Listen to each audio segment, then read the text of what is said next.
Olá, seja muito bem-vindo ao canal Teologia e Fé. Eu sou o missionário Ricardo Salles e hoje nós vamos logo diretamente ao que o tema diz aí, a chamada do nosso vídeo, o pastorado feminino no púlpito das igrejas presbiterianas. A presbiteriana é conhecido por uma igreja histórica reformada que tem uma teologia muito forte, muito saudável, muito bíblica. A liturgia do culto também é centralizada na adoração a Deus, mas de umas décadas para cá, o liberalismo tem adentrado dentro da IPB. O legalismo, de certa forma, muitas igrejas, infelizmente pelos seus pastores, pelos seus conselhos, têm praticado o legalismo religioso. Não o legalismo assembleano, na forma de se vestir, mas na forma de se comportar e de pensar. A IPB, eu já fui presbiteriano, né? Se vocês não tinham conhecimento, eu já fui por 5 anos, eu saí da Seita Universal, passei 10 anos lá, então quando eu conheci a graça, a teologia reformada, quando eu conheci a graça de Deus, e me fez sair dessa teologia fajuta, que é a teologia da prosperidade, a teologia de cura, de bênçãos, enfim, de votos, de sacrifícios. E Deus me fez abrir os olhos, e eu procurei uma igreja presbiteriana, fui batizado, né, por aspersão, porque na IURDS não tem um estudo bíblico, não tem um discipulado, é batizado apenas por emoção. E na IPB, como sabemos, é batizado por aspersão. Hoje eu sou batista, fui batizado de novo, né, por conta que não é aceito, e eu humildemente aceitei, se eu queria fazer parte de uma congregação, de uma comunidade cristã. Há muitas divergências sobre o batismo por aspersão e imersão, mas isso não é o tema do nosso estudo.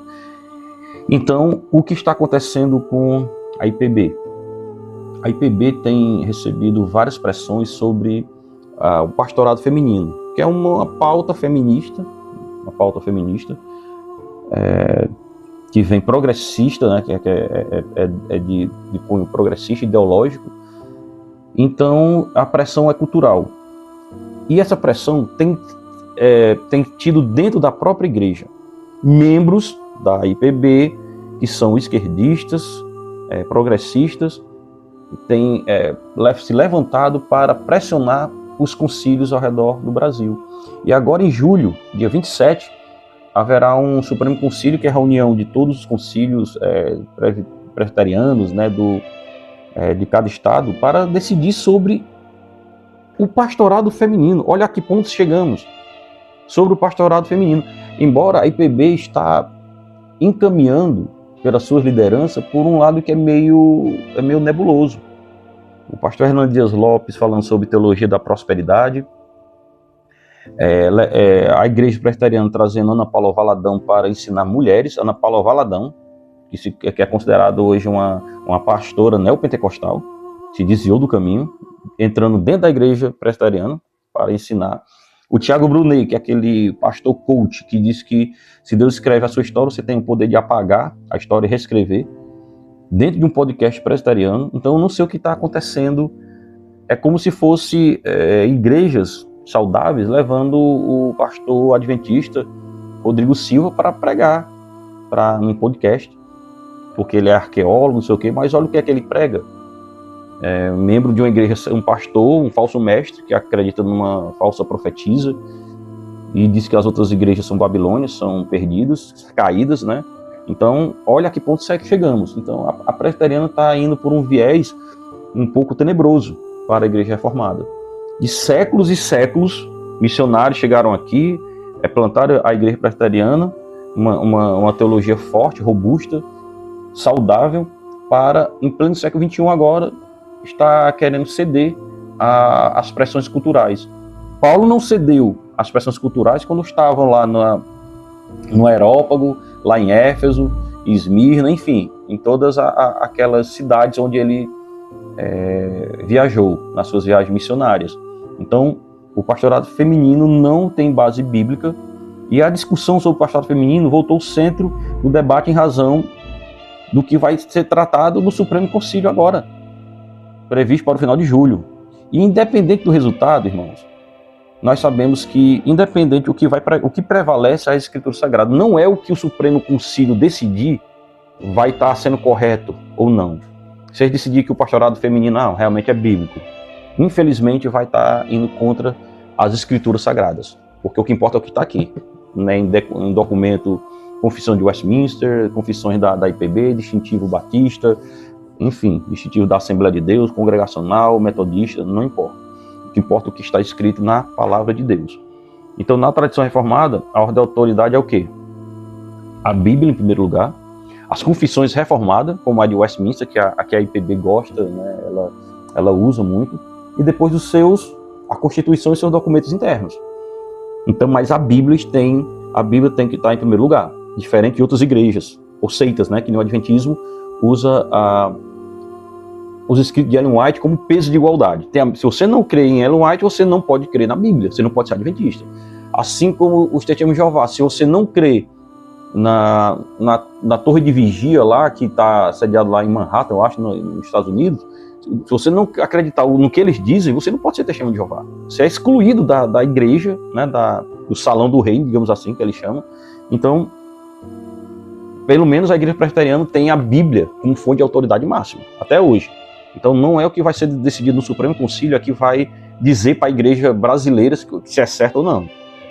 Isso é um pouco sem lógica. Assim, nenhuma decisão conciliar possui autoridade para contrariar aquilo que a Bíblia ensina. Se eles decidiram que pastorado feminino não é bíblico, ok, só está concordando que está na Bíblia. Não, o pastorado feminino sim, é feminino, é bíblico, o pastorado feminino, então vamos dar voz às mulheres, está indo contra a Bíblia. Não tem como, não tem acordo. Não tem acordo. E o princípio reformado sempre foi a sola Escritura.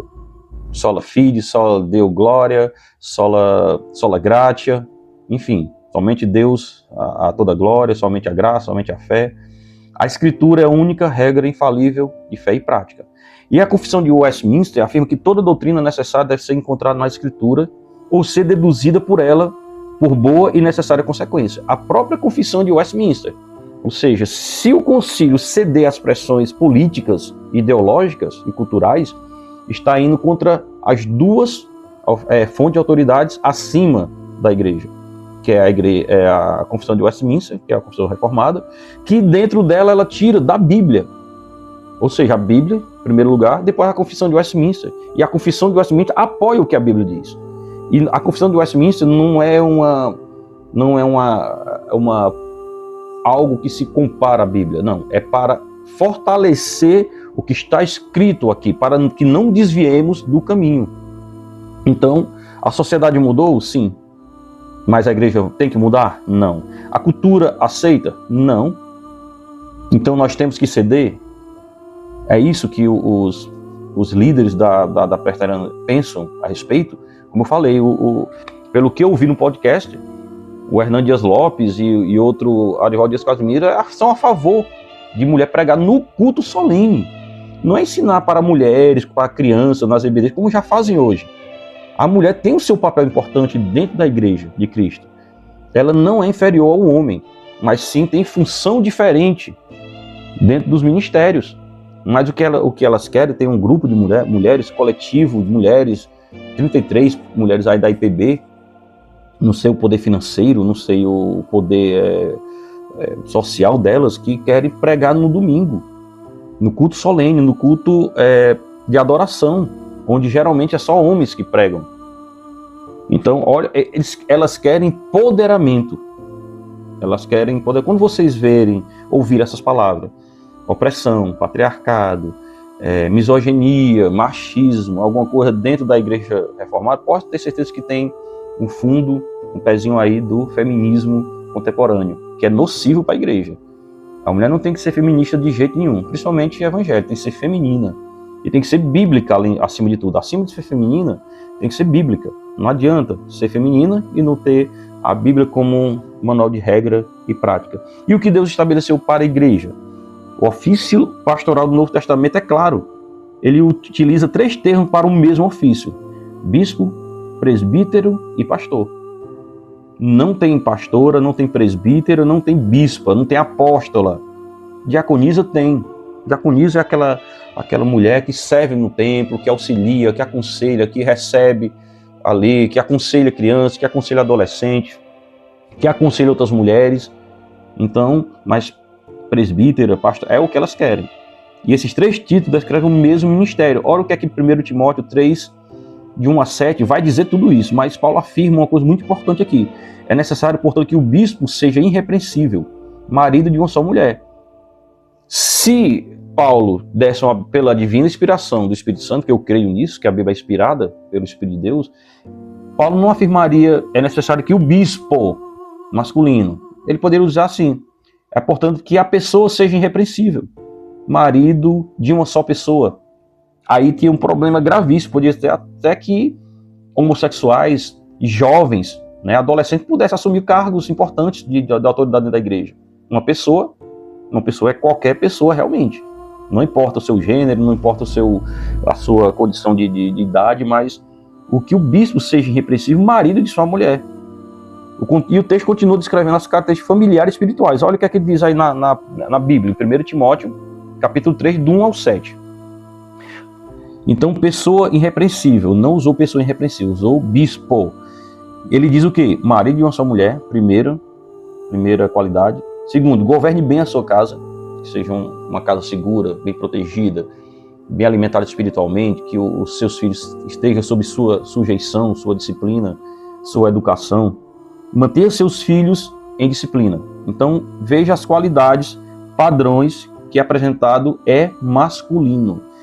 Tito, capítulo 1, versículo 5 ao 9, novamente Paulo descreve as qualificações. Se alguém é irrepreensível, marido de uma só mulher, outra vez, governa bem a sua casa, filhos fiéis, liderança espiritual. Não existe qualquer exemplo de mulher ocupando esse ofício. Aí sabe o que acontece hoje em dia, irmãos? O marido tem uma jornada de trabalho exaustiva, né, tem um cargo dentro da igreja. Não estou falando só de pastor, é presbítero, um diácono, um líder de ministério. Tem o seu labor, né, de manhã e de tarde, e quando de noite vai programar, vai fazer algumas coisas. E a mulher, muitas vezes, trabalha também, e quando chega, ela, ou algumas mulheres também, são donas de casa, né, elas escolheram ser dona de casa, porque o feminismo não gosta que as mulheres escolham essa maneira de viver como dona de casa. Então as mulheres ficaram responsáveis pela educação dos filhos, mas a Bíblia fala que é a liderança espiritual do homem. É o homem que tem que liderar tanto a sua mulher como os filhos. Então não existe qualquer mulher na Bíblia ocupando esse ofício, existe auxiliando, como Priscila, como Débora, a gente vai ver alguns nomes aqui. A proibição apostólica.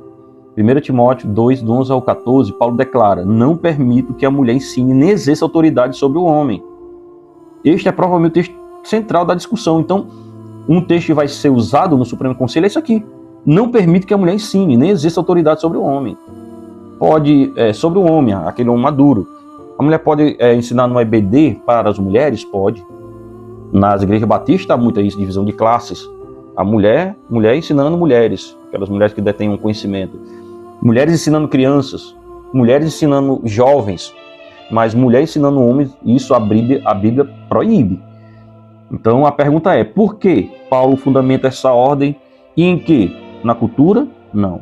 Ele volta o quê? A criação. Lá, Adão, porque Adão foi formado primeiro e depois Eva. E Adão não foi iludido. Por causa da sua fragilidade psicológica e física, a mulher foi criada depois e não tem essa autoridade dentro da igreja. Não significa que ela é menos capacitada, não significa que ela é inferior ao homem, não significa que ela vai ser menosprezada, muito pelo contrário.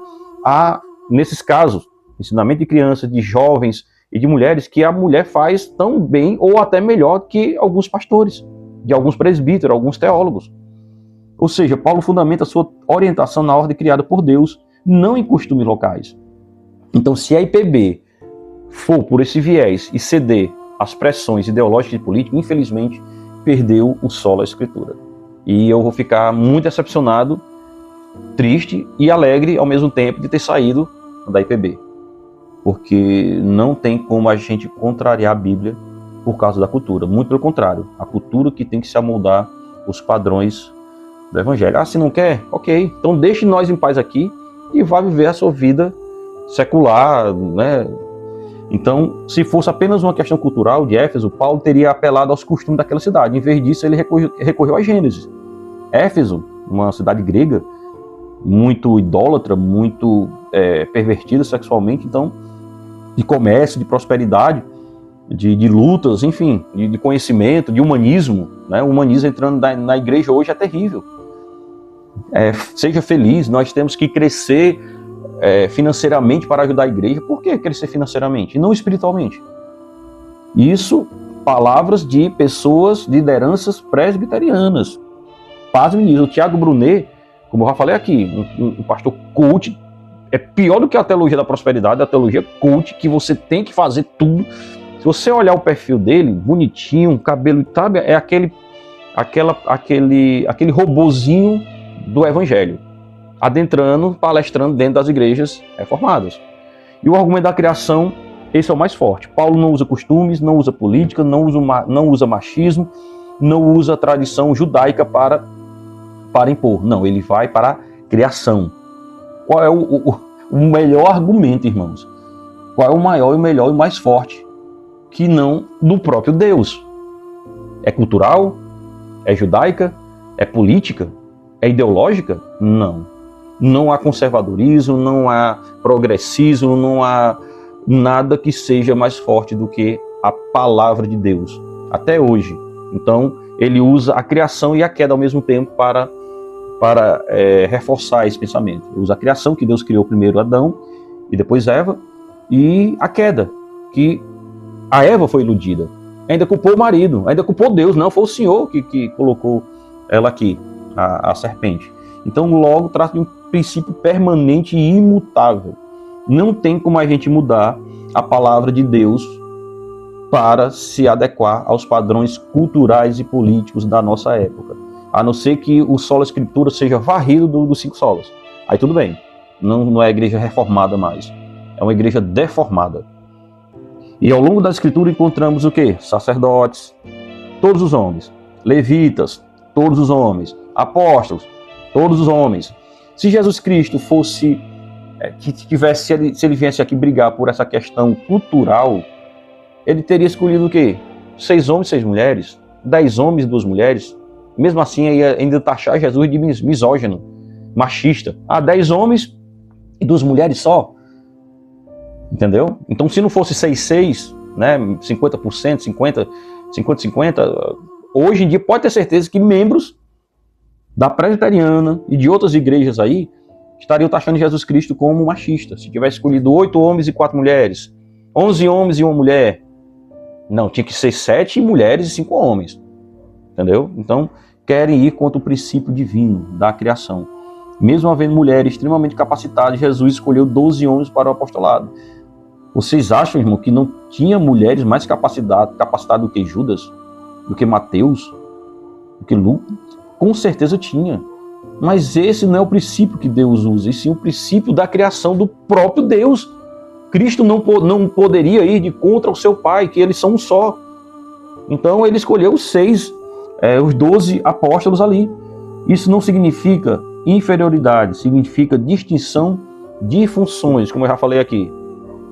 A mulher é muito melhor e mais aberta para pregar só para mulheres.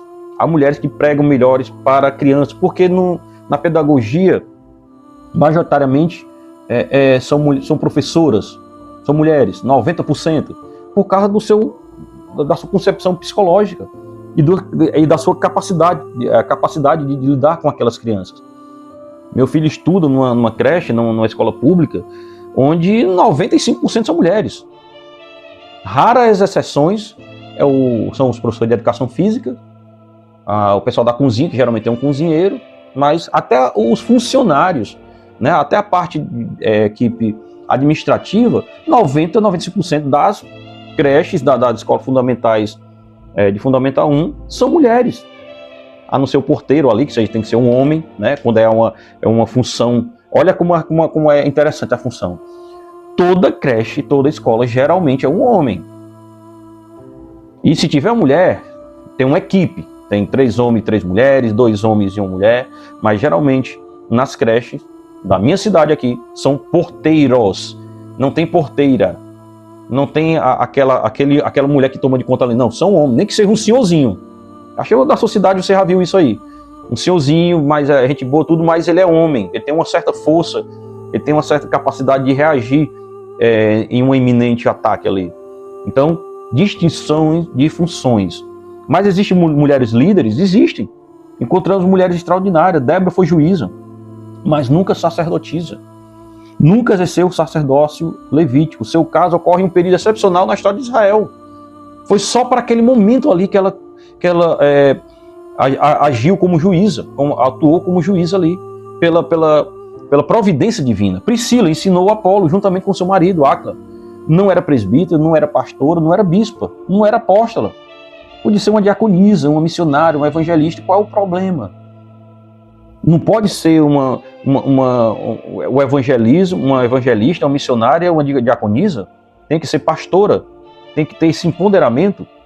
É isso que estão fazendo com a igreja, já estão fazendo com a cultura, nas escolas, nas universidades, na mídia, na imprensa, na academia, né, enfim. Agora querem fazer com a igreja. Febe era diaconisa, ou serva, conforme a interpretação adotada para o termo em Romanos 16. O texto nunca diz que ela era pastora. E o argumento igualitarista, os defensores do pastorado feminino normalmente utilizam Gálatas 3:28. Olha como é interessante a falta de conhecimento.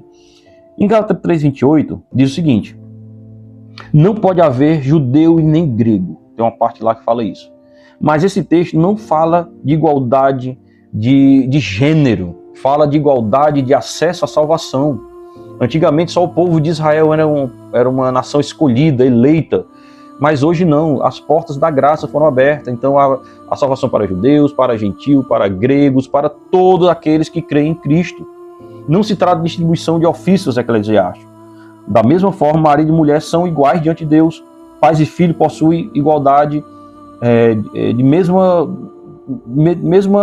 digamos assim, patamar, pais e filhos. Então quer dizer, eu sou o pai, eu sou o líder aqui, mas diante de Deus, eu e meus filhos têm a mesma posição. Marido e mulher, eu exerço a liderança, a autoridade dentro da minha residência.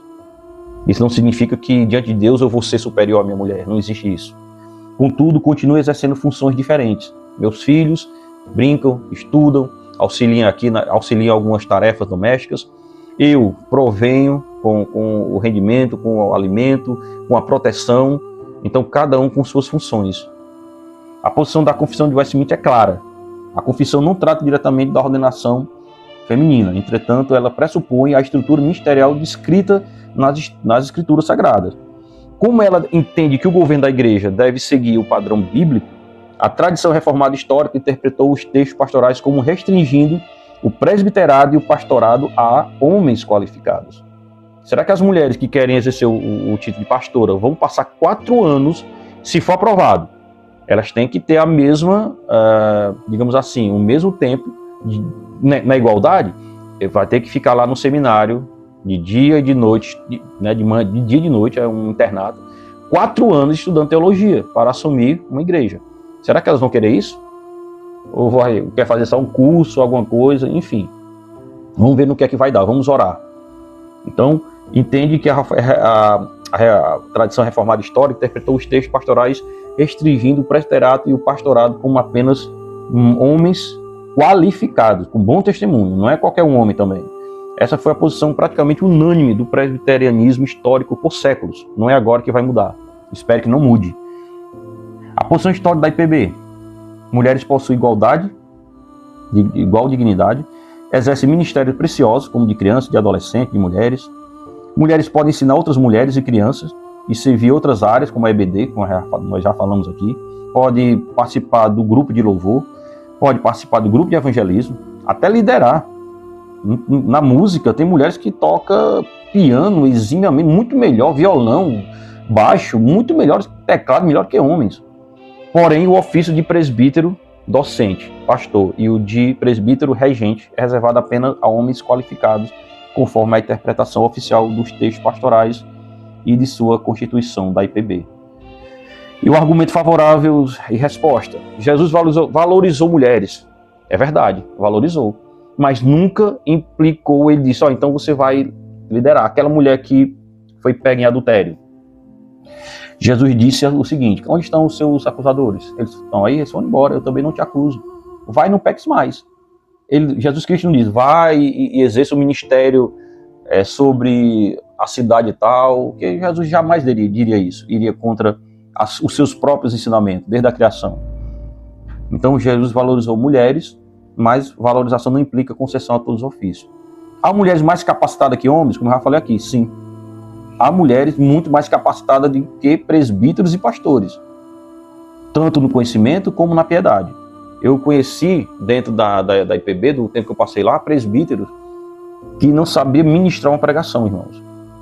Não sabia. Eu acho que ele copiava de algum lugar, tirava e somente lia o que estava escrito ali. E não era aquela leitura veemente como fez Jonathan Edwards, né, na sua pregação, né? Pecadores na mão de um Deus irado, que foi um argumento de um pastor que eu fui indagar ele. Não, mas fulano de tal leu também o sermão dele. Mas eu estou falando de ler assim como se fosse na sala de aula. E aquelas apresentações, sabe, medíocres. Então, há mulheres que são mais qualificadas, capacitadas do que homens. Existe, com certeza, eu conheço homens que estão no presbitério apenas por indicação pastoral, ou por ter uma condição financeira ou social acima dos membros, e o pastor vê aquilo ali como uma oportunidade, vê aquilo ali como uma influência, né? Infelizmente, são pastores carnais. Infelizmente, foi um dos motivos, né, de eu ter saído da IPB. Eu ver assembleias carnais. Homens que eu conheci que tinha toda qualificação para ser presbítero e diáconos, mas o pastor baniu, porque tem isso, né? Se o conselho não aprovar, não vai. Não é a igreja que decide, é o conselho.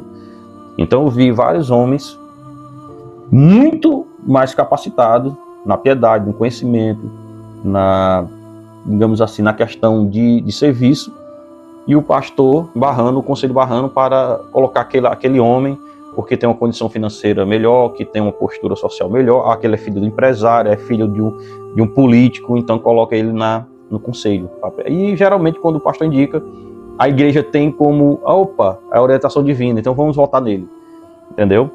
Então, há mulheres mais capacitadas que homens, verdade. Porém, o critério bíblico para um ofício não é apenas capacidade, é vocação conforme os requisitos estabelecidos por Deus. Se fosse capacidade, então qualquer homem poderia ser pastor. E não é assim, há um filtro dentro do conselho, na IPB, dentro da Batista, pela congregação, né, pelo sistema governamental. E outro argumento isso é machismo, misoginia, ok? A Bíblia ensina liderança servidora, não superioridade masculina. O padrão apresentado é de responsabilidade, sacrifício e serviço seguindo o exemplo de Cristo. Há mulheres que não aguentariam a vocação pastoral de jeito nenhum, porque tem tantos problemas que o próprio pastor não passa para a sua esposa. Ele prefere preservar. Algumas ocasiões, que são bem delicadas, ele passa sobre alguns problemas, pecados, divórcio, contenda dentro da igreja, mas há outras relações que o pastor prefere preservar sua esposa e seus filhos e guardar para si próprio. Leva aquela pressão ali, pressionado nas reuniões da diretoria, dos conselhos, enfim, da equipe administrativa, mas ele não expõe. E a mulher, muito pelo contrário, ela jogaria toda a carga em cima do homem, porque é normal isso, da mulher. Ter como marido como um suporte, como alicerce, como coluna, segundo o padrão bíblico. O feminismo não vai ver assim. Então criar uma igreja feminista do Brasil, a IFB, Igreja Presbiteriana Feminista, IPF, alguma coisa do tipo.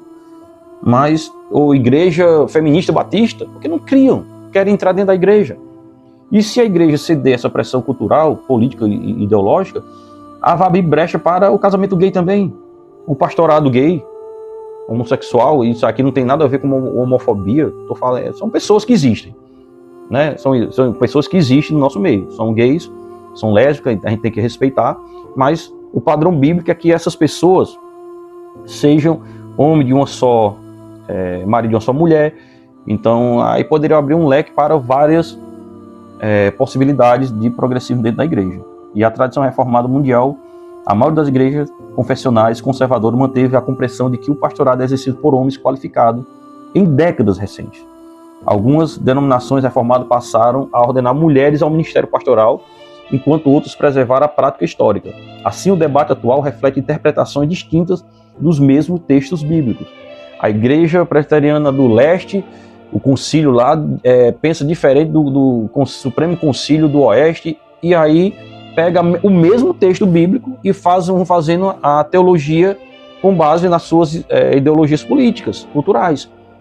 Então, se o Supremo Concílio lá for favorável, do Leste, ou do Oeste, do Nordeste, então o Sul vai ficar uma votação favorável para abrir esse leque. Então, vamos ficar antenados, de olho. Então, a conclusão teológica, se adotarmos a autoridade suprema das Escrituras, se nós adotarmos a interpretação histórica reformada, se adotarmos a leitura tradicional de Westminster, e principalmente, né, dentro da igreja tem a sua prática histórica, as suas constituições, a sua legislação, que é ficar em última instância. Mas o primeiro está aqui, está a Bíblia. Então, a conclusão é que o pastorado feminino não é considerado compatível com essa compreensão confessional. Não é. Nem que o Supremo Concílio Presbiteriano diga que é. Eles estão cometendo um pecado, porque não estão utilizando só a Escritura Sagrada. Ao mesmo tempo, essa conclusão não implica o menor valor espiritual das mulheres. O Novo Testamento afirma e apresenta mulheres exercendo papéis essenciais no discipulado, na evangelização, na hospitalidade, na instrução de outras mulheres e crianças, no serviço diaconal, no apoio à missão da igreja. A doutrina reformada clássica distingue igualmente, diante de Deus, a diferença de funções no governo da igreja. Há mulheres que são muito mais acolhedoras do que homens. Tem aqueles homens que são mais brutos, né, são mais reservados, não tem aquela simpatia das mulheres, aquela empatia que algumas mulheres têm. Opa, boa noite, tudo bom, irmão? Como é seu nome? Quer ver só você, a sua esposa? Sente-se ali. Então a mulher tem essa vantagem psicológica, essa vantagem de ter essa empatia, de ser extrovertida, muitas das vezes, que o homem não tem. Então não significa que ela é inferior ao homem ou que ela não tem capacidade. Então vamos ficar atento aí o que vai acontecer. Não sei se vai ser, eu acho que não vai ser transmitido, né? Vai ficar só sabendo depois do resultado. Mas independente do que acontecer, isso não significa que eles vão estar dando um norte às Escrituras ou eles vão estar se opondo a algo que a Bíblia não diz. A Bíblia é clara, que o bispo, o pastor, o presbítero é vocação somente do homem, que tem um bom testemunho, que tem uma boa qualificação psicológica e intelectual, teológico. Não é qualquer homem também.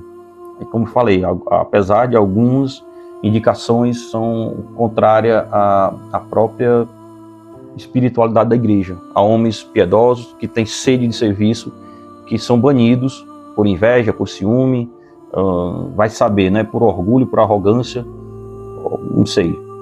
Infelizmente o diabo trabalha no coração das pessoas de forma sorrateira.